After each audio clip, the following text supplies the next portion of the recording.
Well, if you got a dollar or just a lousy dime, you know that I got rhythm that could suit your budget fine. You can take all... Hi, this is Patrick with Trusty Mercantile. Welcome to my channel. In my continuing efforts to mix things up a little bit on my YouTube channel and provide a variety of content, I wanted to do a little bit of a show and tell.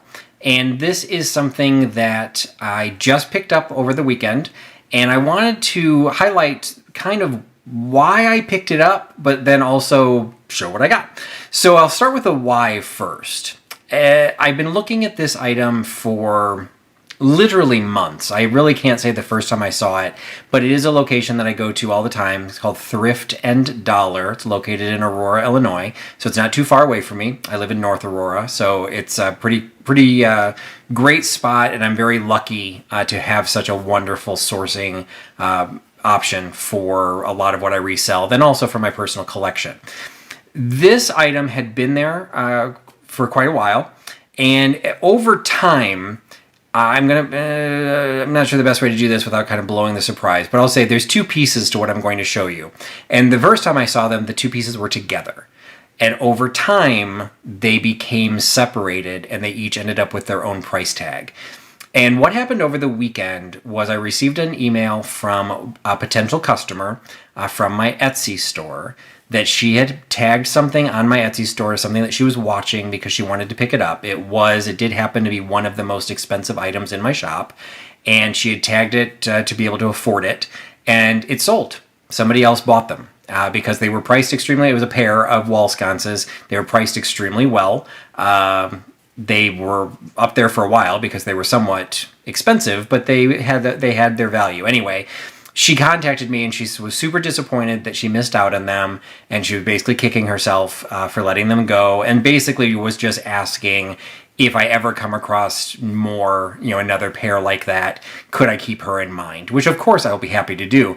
But as I informed her, I have yet to see any more of that pair that I got. I got them at the same time, and I've not even seen one since then. So that's fine. She missed out. It's kind of a life's lesson. If you see something you want, you may need to get it because it doesn't always, stick around.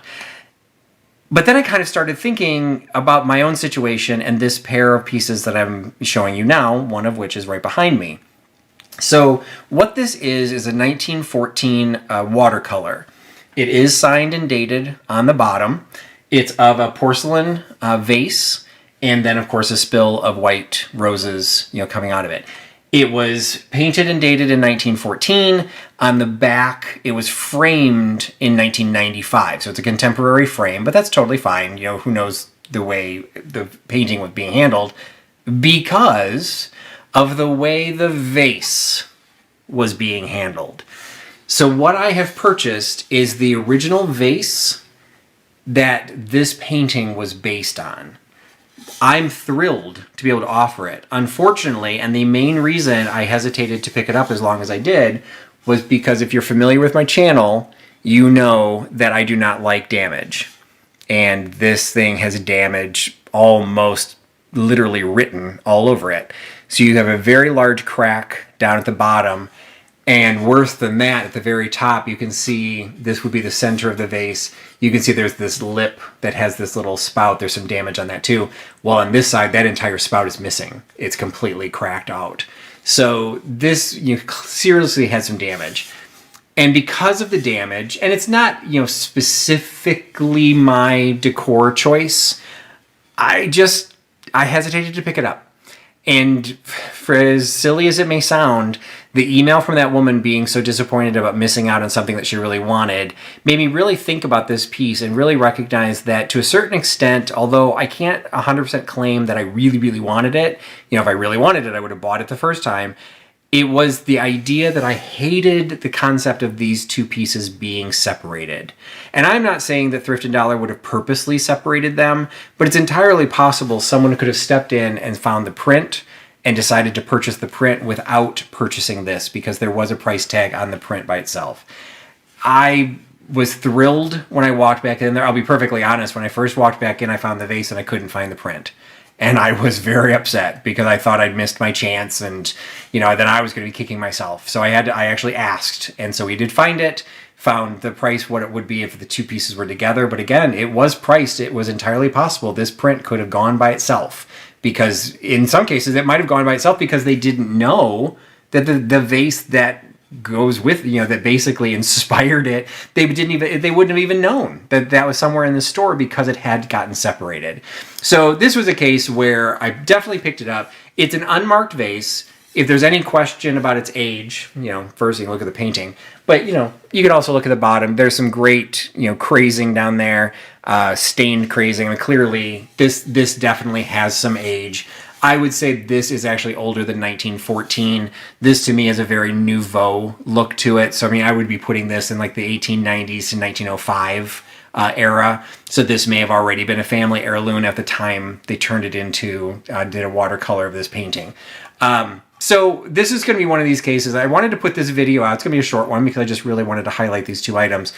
But it might be a continuing conversation, because what I've also decided to do, if you are familiar with Netflix or you have a subscription to Netflix, there is a series on there I highly recommend called The Repair Shop. And people bring pieces into them all the time to be repaired. And it's jewelry, it's porcelain, it could be woodworking, metalworking, they do it all. And the show is done in such a way that you get to see multiple different types of pieces being done. But they've done some amazing things restoring porcelain. Unfortunately, that show is recorded and takes place in the UK, so I really don't anticipate shipping this off to the UK. But maybe I can find an American option. So if you know anybody, preferably in the Chicago area, but I guess I could ship it if I had to, and you think you know somebody who'd be able to do a good job restoring this, I think I might want to turn it into like a little mini series where we can talk about how the vase exists now, and then see as it gets repaired, and then the finished product. And maybe I can find a silk flower artist or something to recreate this greenery and rose combination and put back in the vase and actually display them together. Who knows? Who knows where it will end up taking it, but for right now, I did rescue it. I am giving it a good home. I am going to take care of it, restored or not. So I wanted to share it with you and give you Trusty's philosophy of the day. Don't miss out. If you know you want something, get it. If you know you want to do something, do it. Don't live a life of regrets. And I'm so excited that I picked this up. I'm so excited I'm going to be able to give this a home. And who knows, maybe you'll be able to see another video someday of what this looks like back into its restored beauty. So thank you very much for joining me on this little mini video. And if you enjoyed it, please give it a thumbs up. Maybe share it with your friends. Throw a comment on there. Give me a story of anything that you've saved or given a good home, or something that you've missed out on. Let's keep it peppy. We don't need to depress everybody. So thanks again for giving me your time, and thanks for putting your trust in Trusty Huckster. Bye-bye. Well, show me a sign if you're wishing me to stay. Otherwise, I say goodbye, finish out the day. And that sunrise in the morning and you got nothing to say. Oh, that's when I'll be headed on my way.